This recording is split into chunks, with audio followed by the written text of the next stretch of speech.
सभी को नमस्कार। मैं सुनीता कुमारी, सहायक आचार्य हिंदी, राजकीय महिला महाविद्यालय झुंझुनू। आज हम पढ़ेंगे कि अंधेर नगरी एक सफल प्रहसन है। भारतीय काव्य शास्त्र में नाटक में प्रहसन का महत्वपूर्ण स्थान है, जिसे शुद्ध और संकीर्ण नाटक नामक दो उपवेदों में बांटा जाता है। शुद्ध प्रहसन में भगवत, तापस, भिक्षु, क्षत्रिय आदि का किसी पाखंडी या नीच व्यक्ति के द्वारा परिहास किया जाता है।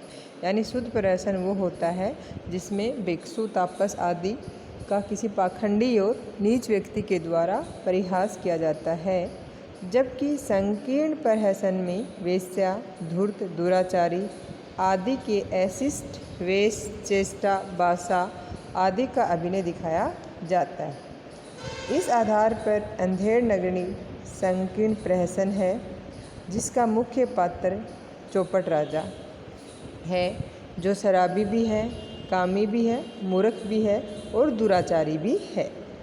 वह अपनी भाषा, हाव भाव और आचरण से हास्य की सृष्टि करता है, इसलिए वह हास्य रस का आलंबन भी है। यानी चौपट राजा है वो इस तरह के हाव भाव करता है, इस तरह का आचरण व्यक्त करता है जिससे एक हास्य की सृष्टि होती है और वह हास्य रस का आलंबन भी है। अंधेरी नगरी नाटक सन 1881 में लिखा गया था और तब अभिमंचित भी किया गया था। सन 1960 में इस प्रहसन के रूप में मंचित किया गया था। यानी कि अंधेरी नगरी नाटक 1881 में लिखा गया था और 1960 में इसे प्रहसन के नाम से मंचित किया गया था। डॉक्टर लक्ष्मी सागर वाराणसी ने इसे सामान्य प्रहसन और निरुद्देश्य रचना मानकर इसकी समीक्षा की थी। तब उन्होंने इसका उद्देश्य रचना मानकर इसकी समीक्षा की थी। तब उन्होंने इसका उद्देश्य हास्य विनोद माना था। यानी उन्होंने इसका उद्देश्य क्या माना था? हास्य और विनोद। लेकिन वास्तव में हास्य प्रधान दिखने वाले नाटक में तीखे व्यंग्य हैं। लेकिन ये व्यंग्य इतने चुभने वाले नहीं हैं जितने बंगला नाटककार माइकेल के थे। यानी कि माइकेल के जो व्यंग्य थे वो बहुत चुभने वाले थे।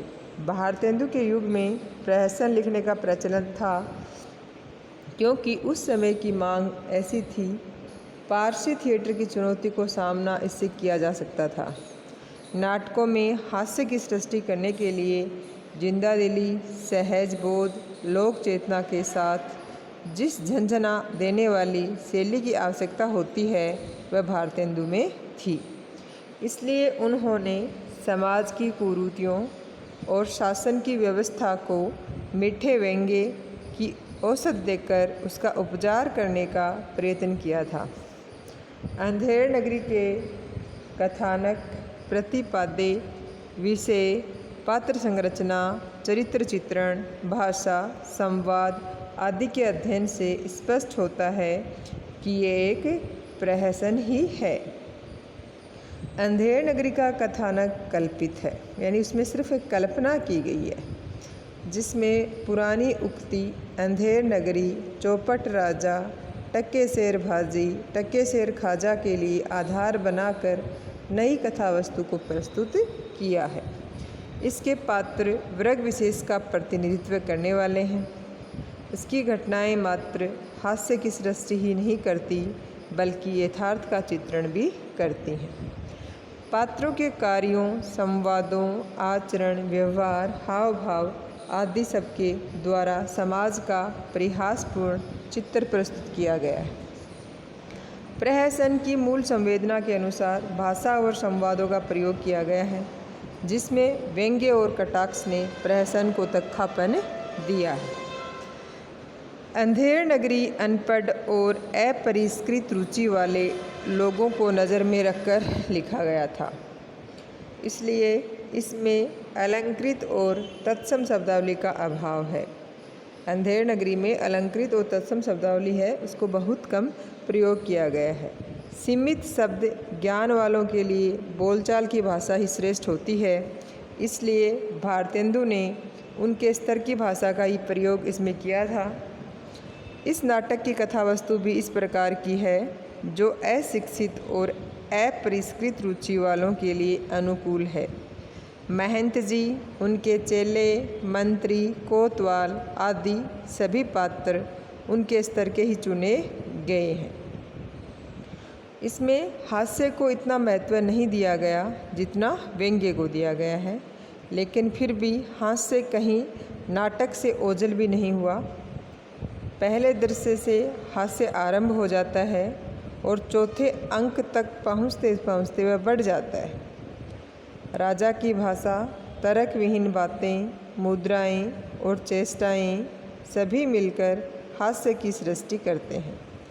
तरह तरह की तुकबंदियाँ हैं, इसमें बोलचाल की उक्तियाँ हैं, मुहावरे और शाब्दिक विडंबना हास्य की सृष्टि करने में समर्थ हुई है।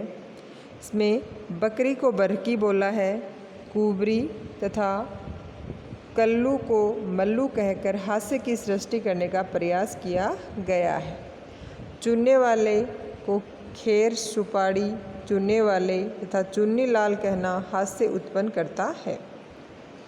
वह ऐसे ऐसे वाक्यों की प्रस्तुति करता है जो दर्शक और पाठक को हंसने पर विवश कर देता है।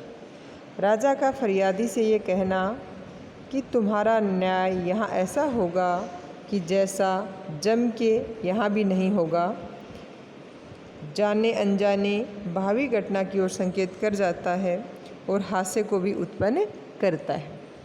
भारतेंदु ने अपने समाज में विद्यमान जाति भेद, छुआछूत पर नाटकीय और व्यंग्यात्मक प्रहार किया है। जातिवाद और धर्मस्थलों में फैले भ्रष्टाचार को उन्होंने निशाना बनाया है और इसके लिए एक उदाहरण उन्होंने दिया है।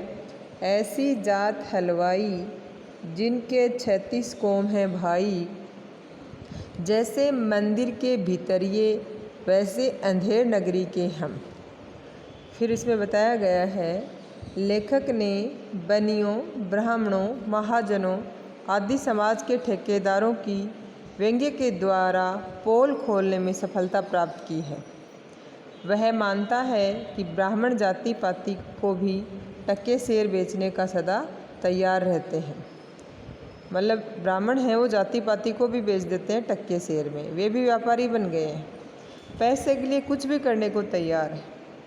देशवासियों के नैतिक पतन, आपसी वैर भाव, झूठी मर्यादा, जाति पाति आदि कुछ भी भारतेंदु के तीखे व्यंग्य से नहीं बच पाते हैं। नाटक के विभिन्न लोगों पर व्यंग्य किया गया है। तत्कालीन देशी राजाओं के दिमागी दिवालेपन तथा उनकी न्याय व्यवस्था पर हास्य व्यंग्य की सृष्टि की गई है।